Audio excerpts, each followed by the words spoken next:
Waalaikumsalam. Monggo silakan masuk Ibu. Silakan duduk nggih.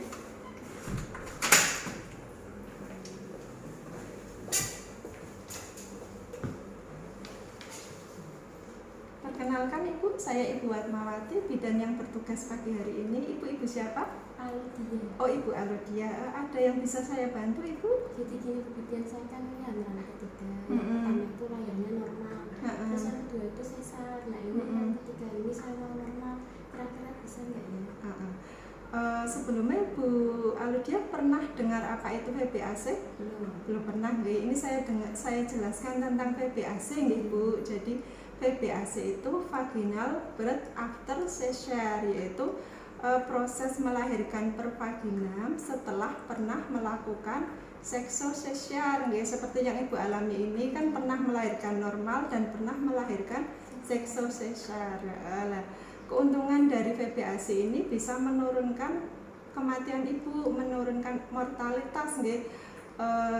Selain itu juga proses pemulihannya nanti lebih cepat kalau lahir normal ya Bu, dan bisa menurunkan resiko komplikasi di kehamilan berikutnya. Juga bisa menurunkan resiko dampak, menurunkan berkurangnya malposisi janin, malformasi plasenta pada kehamilan berikutnya, dan rendahnya tingkat trombosis vena, penyumbatan pembuluh darah. Selain itu juga meningkatkan bonding, meningkatkan ikatan batin antara ibu dan janin. Nah, faktor-faktor yang mempengaruhi keberhasilan atau tidaknya VBAC itu nanti tergantung dari riwayat persalinan normal sebelumnya. Seperti ibu ini kan pernah punya riwayat persalinan normal, itu juga nanti juga termasuk faktornya. Terus yang kedua, jumlah anaknya juga lebih dari 2, persis seperti yang ibu alami. Kemudian berat janinnya juga normal, usia ibu, IMT ibu juga normal, tidak obesitas, tinggi badannya juga normal, tidak kurang dari 145. Jarak dengan kehamilannya ibu nanti juga berpengaruh ke faktor VBAC ini. Indikasi VBAC ini tergantung nanti tulang panggulnya harus berukuran cukup besar Bu. Kalau panggulnya sempit otomatis tidak bisa. Terus yang kedua, ukuran janin juga normal, tidak terlalu besar. Posisi bayi dalam kandungan juga normal, yaitu kepalanya berada di bawah, tidak melintang posisinya. Dan riwayat operasinya yang dulu juga harus operasinya lukanya horizontal, melintang, tidak vertikal. Selain itu bayi yang dikandung saat ini tidak kembar Bu, bayinya satu, dan hanya pernah 1 kali operasi. Seperti ibu kan hanya 1 kali, kalau operasinya lebih dari 1 kali itu tidak disarankan. Dan mempunyai kondisi kronis yang dapat membuat ibu tidak mempunyai kondisi kronis yang dapat membuat proses melahirkan secara normal beresiko. Kondisi kronisnya misalnya plasentanya di bawah, plasenta previa, kemudian misalnya ada fibroid, ada tumor rahim, itu tidak disarankan Bu. Dan ibu juga belum pernah operasi berat pada rahim seperti myomektomi, atau kasus tumor rahim itu belum pernah mengalami operasi itu, jadi boleh. Sedangkan kontraindikasinya ya Bu, kontraindikasinya yang nggak boleh VBAC, nggak boleh lahir normal setelah pernah SC ini, kalau BB-nya ibu itu berlebih atau obesitas, terus usia ibu lebih dari 40 tahun itu tidak disarankan. Kalau ibu sekarang usianya masih 30, masih aman. Kemudian BB bayinya, berat badan bayi di dalam kandungannya tidak lebih dari 4 kilo.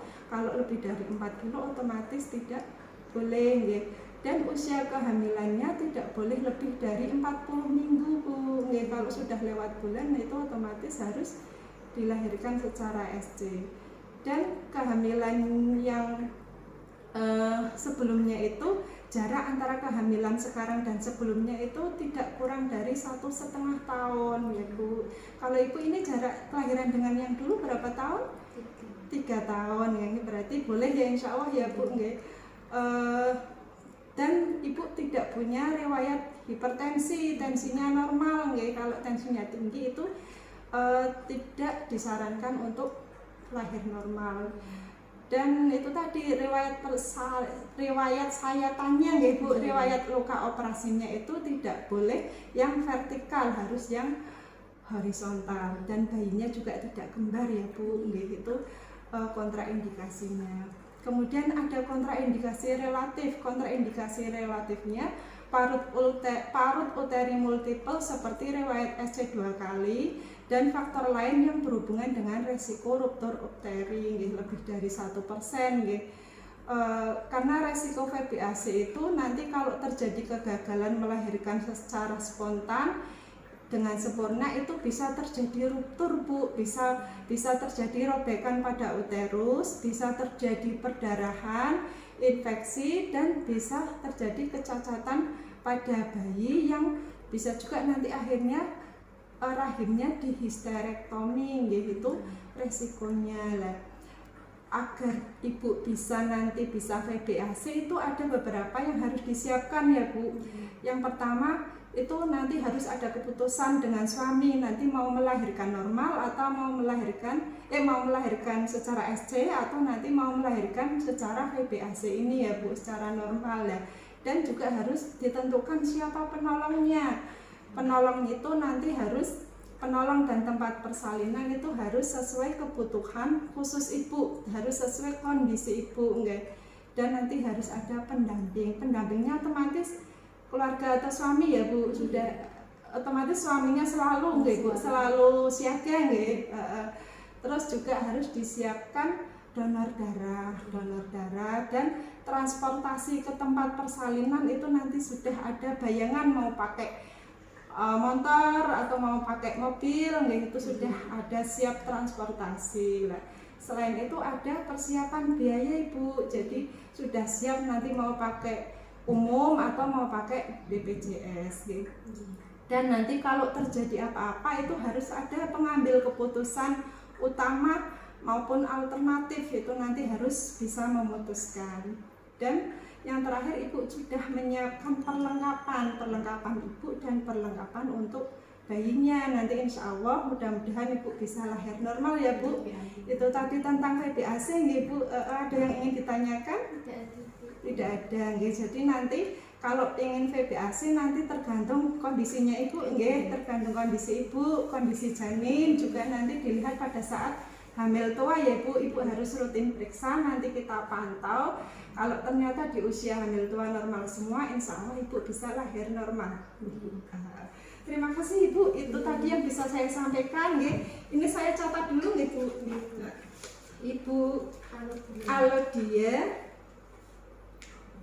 umurnya 30 tahun, D3, P2, A0, hamilnya 3 bulan ya Bu, hamil 3 bulan.